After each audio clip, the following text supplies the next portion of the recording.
All right, you guys. So I want to thank you for coming back for another reaction of The Mandalorian Season 3, Episode 3.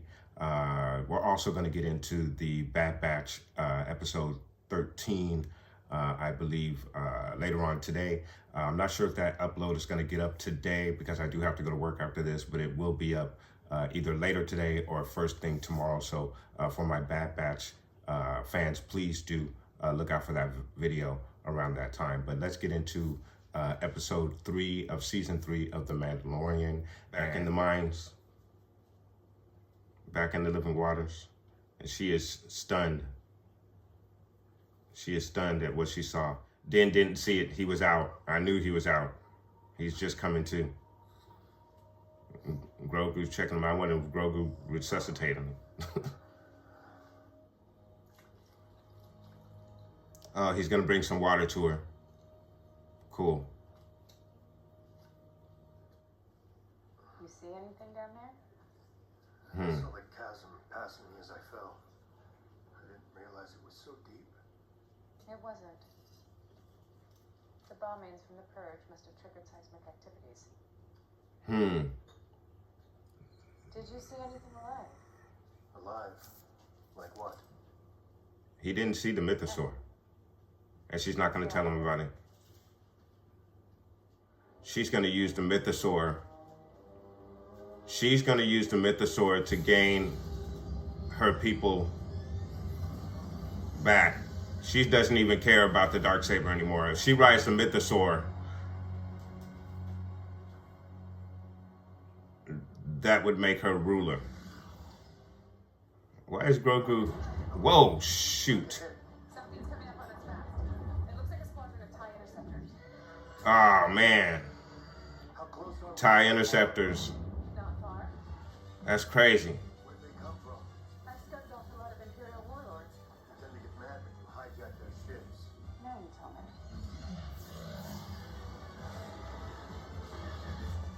Damn.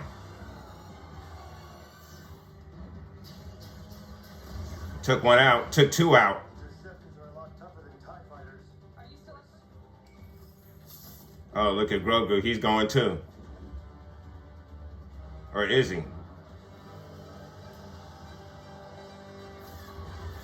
Damn. That was a nice shot right there.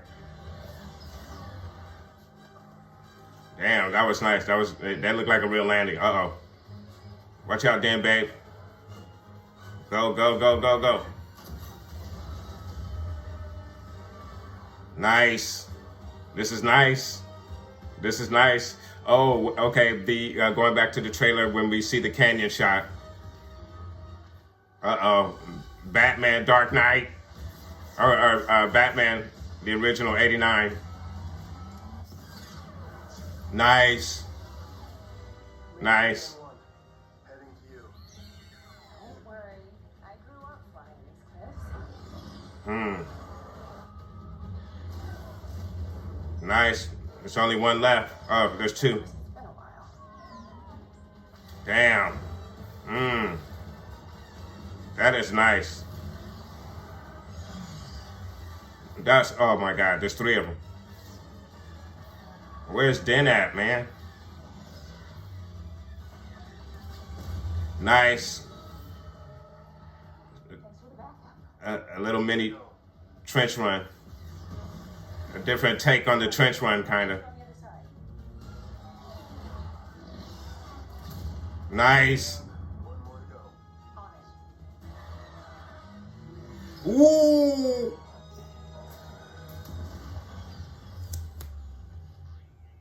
Ooh, ooh. Oh, that is nice. That was nice. R5. That was nice. Nice aerial battle. They make a nice team. I'm seeing something on the scope. What the hell? Are they blowing up her castle? Yeah, they're bombing her castle. Damn. Damn, they're bombing her castle.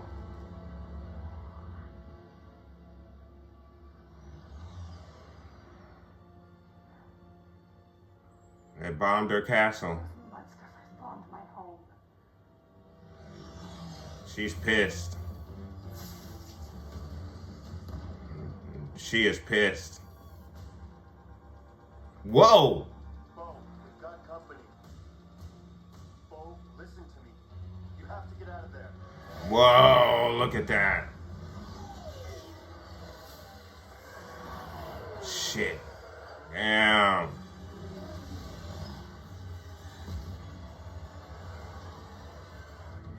Wow, what a start to an episode right there, man. Damn. The convert. Okay, so Bo's going back to we're gonna see Bo-Katan meet the armorer. And then we're obviously back on Coruscant, which is very cool. The amnesty program. So Dr. Pershing has been converted.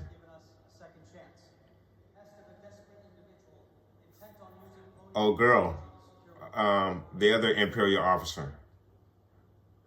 Thanks to the groundbreaking work of the Kaminoans, we know that cloning can duplicate an individual from a single genetic strand. What my work This is interesting. of combining multiple strands to create replicas that incorporated the best genetic attributes of both donors. So it's amnesty housing. Hey, join us for a drink. G68. G68. Doctor. Everything all right? I didn't expect to see anyone from Moff Gideon's ship here. Kidding. Didn't know you worked for him. I heard he escaped en route to the war tribune. No, that was just the coast. What? I heard they hooked him up to a mind flare. I try not to think about him anymore. I guess maybe those yellow travel biscuits from Oh, that brings back memories. Something's gonna happen to the doctor. He's needed. His work is needed. His research is needed. He may be fully redeemed or rehabilitated, but they're there to pick him up. And whatever Moff Gideon is up to, they need him.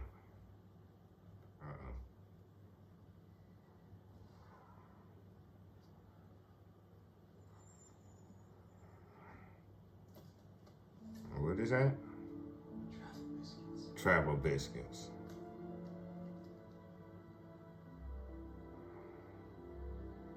Somebody gave him a box of travel biscuits. Old girl said you can't get them on the core worlds. Oh, look. This looks a whole lot like Morning, L52. Happy Bindu Day. Andor. Looks very Imperial. So Disneyland's gonna have to come up with, Disneyland and Disney World are gonna have to come up with some ice cream that glows for Batu. Trained here at the academy. I do think about that sometimes. All of my research going unfinished. We were close. What is that? That is the peak of Ume, the highest mountain in Coruscant. They say it's the only place on the entire surface where you can see the planet itself. Huh, that's interesting. That is so cool.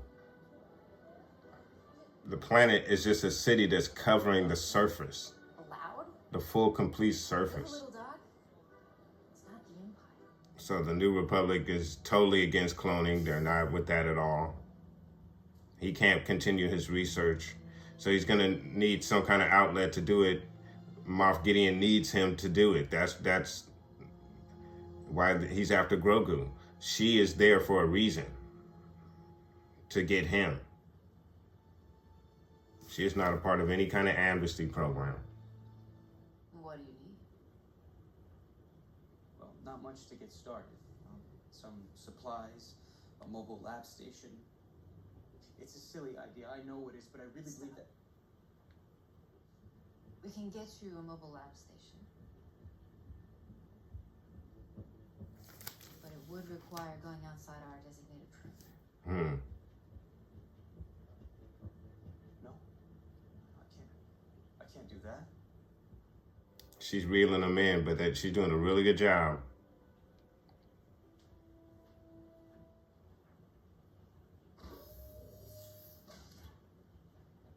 The mobile lab station? Let's go get it.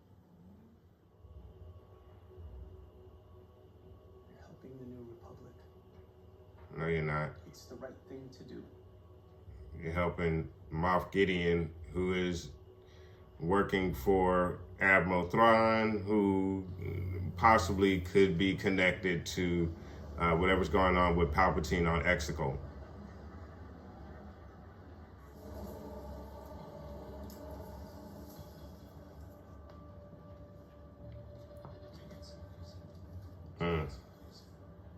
Fine.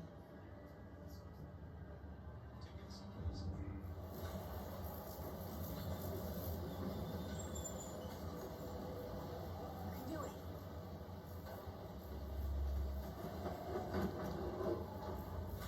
Nice, Doc.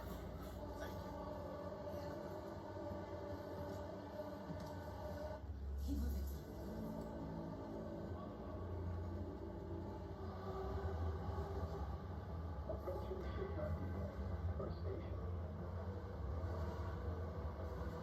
We're gonna jump. What? What did he think was going to happen? Now.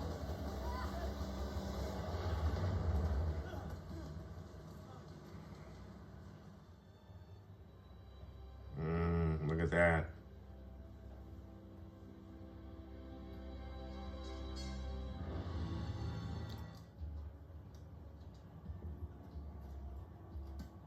Sure we're alone? Yep. Ships are all inoperable. No need to guard them. Now it is. Elijah Kane, Communications Officer. I remember the first time I was in a place like this. I couldn't believe I made it. Think about it. What was that? Just the ship settling. Keep packing. I'll keep watch just in case. Yeah, they're coming to pick you up, but you ain't going back to the amnesty program.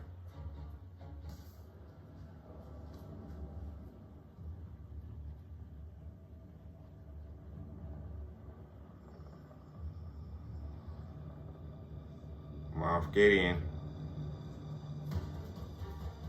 They should turn their flashlights off.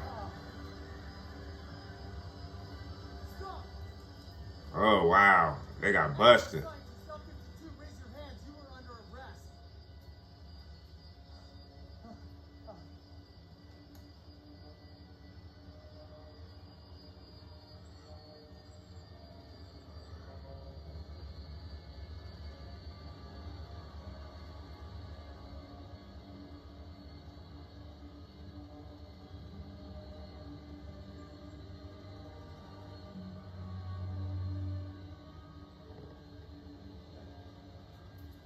Well, Raise your hands up.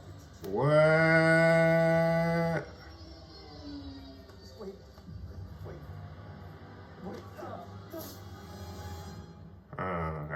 That's weird. Good morning, Doctor. Listen, I can explain. I wasn't trying. No need. Amnesty Officer G68 has already submitted a report. This is a mind flayer. This is a 602 mitigator. It's a non-invasive experimental treatment recently approved for rehabilitation. No, it's a mind flayer. It's similar to here when you wake up. You don't understand. She brought me there. It was a trap. It was a trap. Set me up.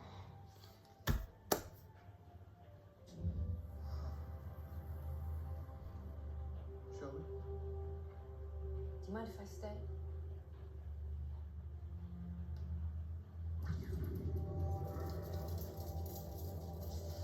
That's messed up. What? I don't understand.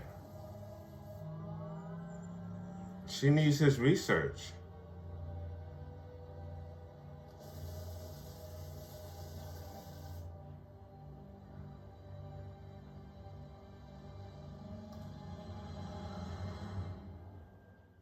Oh, no. Okay. So this is going to be interesting. This is how Pre-Vizsla.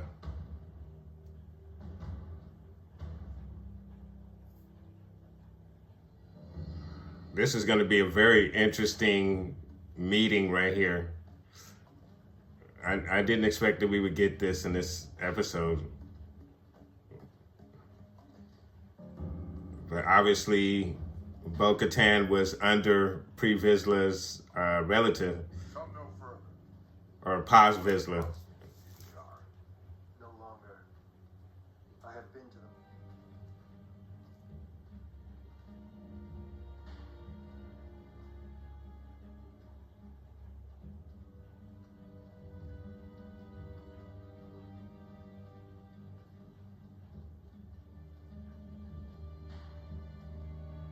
Are they going to give us this meeting right now? I don't think they're going to give it to us. Maybe they are. Okay, let's do it then. Let's do it.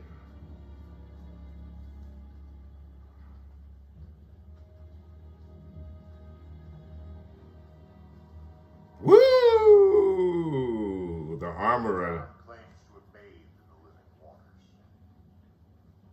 Is this true? It is. I have proof. I was witness. He fell into the depths and I pulled him out.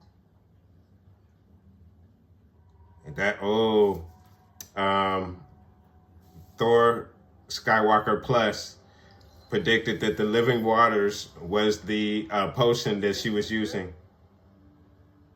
These are indeed the living waters. Dinjarin, you are redeemed. This is the way. This is the way. And Bo-Katan Kryze. By creed, you too are redeemed. But I do not walk the way. Did you bathe in the waters? I did. And have you removed your helmet since?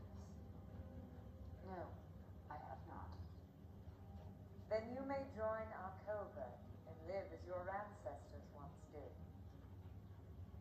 You may leave anytime you wish. Until then, you are one of us. Welcome, Bo-Katan of Clan Kryze. This is the way. This is the way. Bo-Katan. This is cool. Paz ain't buying it though.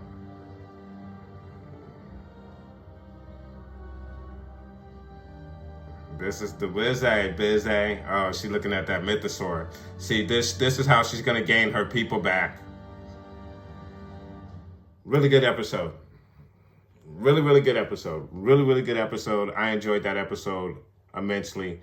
Very interesting episode, and I think it gave us every bit of what you can ask for in an episode. And I'm going to go more in depth in that, but I want to keep this as quick as possible because we have another reaction to get to. So start the episode with Bo-Katan. We're back at the Living Waters, and Bo-Katan is sitting there stunned because she just saw the Mythosaur. Din Djarin wakes up Obviously, he did not see the creature. I knew he didn't see the creature. She asked him if she saw the Mythosaur. He saw nothing. He just got pulled down to the depths. And then when he asked why, she didn't say anything. She kept it to herself. Going back to her castle, they encounter some Imperial remnants, which seemed to be small in the beginning, just a few TIE fighter advanced ships. Pursue Bo-Katan and Din Djarin on the Mandalorian ship. Once they get close to the castle, Din Djarin is able to leave the ship and then go down to his fighter and help fend off the fighters. And they do a little canyon run, which is really, really cool. Reminds me of the trench run. Very nice homage to that. They take out the fighters. But then they notice that there's some bombing going on. They go back and the castle is being bombed. Bo-Katan goes after the bombers, only to find out that there's just more TIE fighters, just a whole fleet of TIE fighters showing up. So then they take off into hyperspace, headed to the clan, back to the armorer and her clan. Then we meet up with Dr. Persian, who is on Coruscant. He is part of the amnesty program. He's giving a speech on how he's been rehabilitated. We do find out that the New Republic is not into cloning whatsoever. It's against the law. And we also run into Elena Kane. Now, I never trusted anything about her being in this amnesty program. I immediately, when I saw her, I said, she is there for Dr. Pershing. And my thought was that she was going to have him kidnapped and brought back to Moff Gideon. He was going to help him get the equipment that he needed to continue his work. And then I thought a kidnapping was going to ensue. However, the twist to that story is that they were picked up by the New Republic.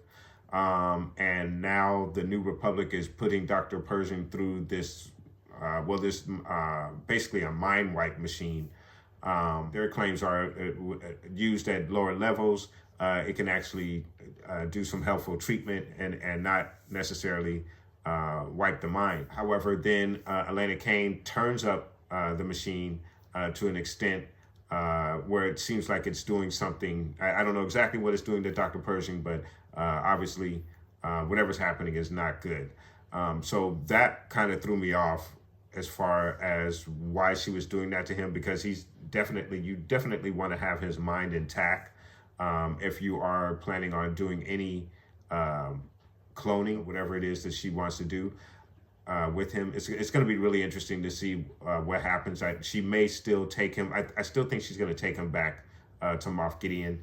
I'm just not sure why she had to do the mind wipe thing, unless because Dr. Pershing really seems to be a good person and wants to do the right thing. He wants to use his research to help people. And obviously it probably would be very difficult to get him to use his research for other means. So that's probably why she wants to make him more docile, maybe not necessarily wiping his mind, but making him susceptible or impressionable to whatever she or Moff Gideon wants to do. But I still believe that Elena Kane, and I hope I'm getting her names right, but the former Imperial that was with Moff Gideon, I believe she is still with Moff Gideon. She's working undercover in this amnesty program to get Dr. Pershing.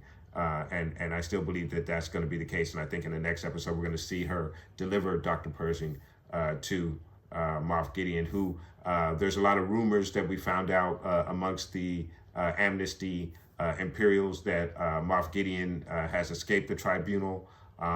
Just wild rumors. So I think they kind of threw that out there just to let us know that something has happened with Moff Gideon, enough so that there's some rumors that are so rampant that even the amnesty program Imperials have caught some wind of some type of rumor of him escaping the tribunal. So we'll probably see Moff Gideon has escaped, and we'll never see him in the hands of the Republic. So also, then at the end, we get back with Bo-Katan and Din Djarin. They show up to, I forget the planet where the Armorer and the rest of the Mandalorians are, but they show up Obviously, they are denied entry because they are apostates.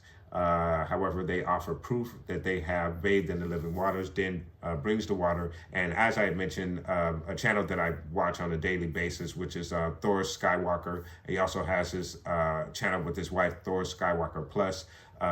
His wife came up with the theory that the living waters was the potion that the armor was using to help create the armor. And she was obviously proven right when Din provided her with the water, and she used the water, and she used it in the same manner that she's always used it to create the armor. So a nod to Thor Skywalker Plus and Thor's wife for that really, really good theory that obviously was absolutely on point.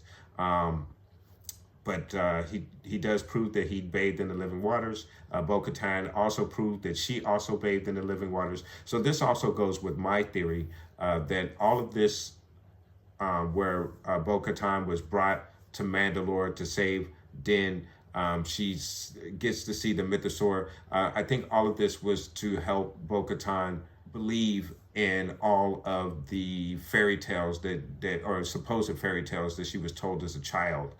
She never believed in any of that stuff. She thought it was for show for the servants and the other Mandalorians. She never believed in the Mythosaur. She never believed in any magic that the waters have. Obviously, there is something to the waters. It makes that little glow as it is poured into whenever she mixes it in with whatever it is that she does with the armor. I'm not an armor. I don't know exactly what it is that she has there, but obviously there is something to those waters. And then, of course, the Mythosaur is there as well. And then, of course, we end the episode with Bo-Katan looking at the Mythosaur symbol that is on the wall. So we also know, I think what she's realizing is she's gotten herself back into the good graces of what she likes to call a extreme faction of the Mandalorians. They have numbers that she is really interested in, and I think she believes that if she is able to tame and ride that Mythosaur, that she will be able to gain the leadership of her people and lead them back to Mandalore. And they also now know that Mandalore is still a planet that can be inhabited. So some really, really great reveals in this particular episode. And then also we got a very good look at what has happened to the Imperials, how the Republic has set up a amnesty program. And then what's really interesting is you have that contrast with Andor, what we saw with Andor and this series. Dr. Pershing was given a similar job to what Cyril had in Andor. I hope I'm getting that character's name right, where they're processing information, which is really interesting. So you kind of have the New Republic basically just as I guess a light replacement for the Empire, giving people the same job, same positions, outlawing certain things. Not saying that cloning, I think there could be some good attributes to cloning that could help a society, as Dr. Pershing mentioned. If they were able to clone the heart, his mother might have survived, and they could save countless lives. So there is something to that, and the fact that the New Republic is totally against that kind of paints them in a similar light to the Empire, not quite as drastic as the Empire. They're not trying to rule everybody with tyranny, but at the same time, there are some restrictive rules that kind of stun the progress of society going forward. As I mentioned, there could be some good in the work that Dr. Pershing was trying to do, but now it looks like all of that it will be for naught, depending on whatever happens to him in this machine that he's in. So I'm going to go ahead and score this episode, and this episode most definitely is a 9.5 out of 10. I thought we got a lot of great information, a lot of great action in this particular episode.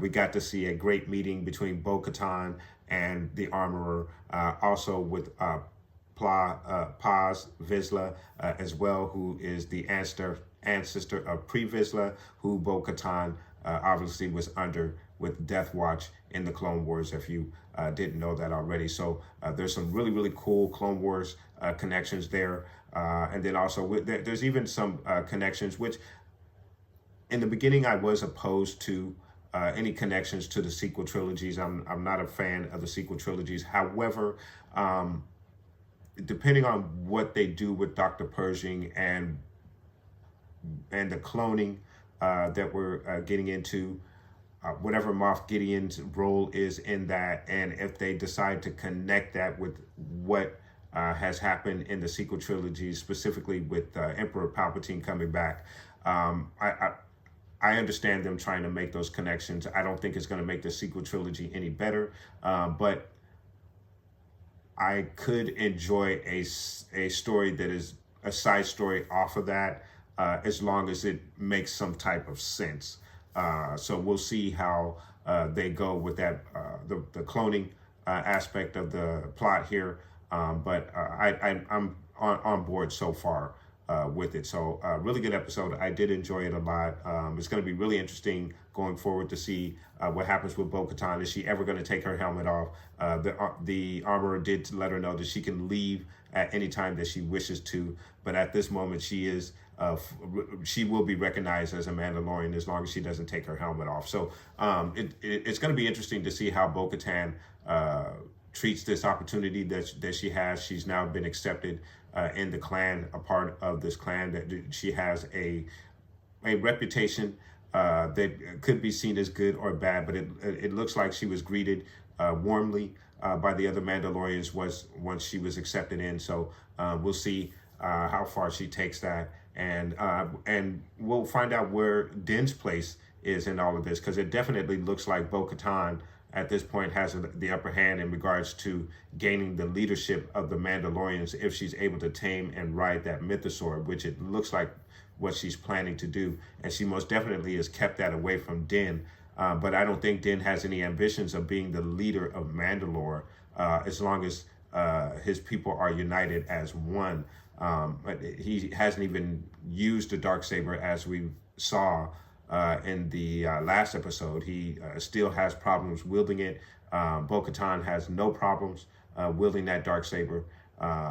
She wielded it like a champ in that last episode. So it looks like at this point Bo-Katan is the more capable fit for the leadership of Mandalore. But of course, this show is bound to give us some twists and turns in regards to that plot. So we'll see where they take all of this. But really good episode. I did enjoy it a lot, and that's why I scored it a 9.5 out of 10, guys. But do please let me know what your thoughts are in regards to this episode. Did you enjoy this episode as much as I did? What did you think about the aerial battle that we got, the space battle, aerial battle with the ties?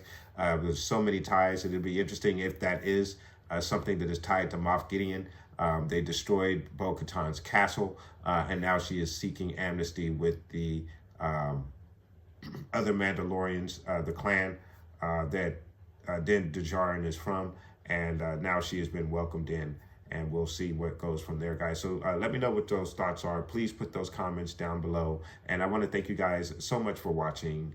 Please like and subscribe, and of course, guys, from the Father to the Son to the Obi-Wan Force Ghost, may the Force be with you always.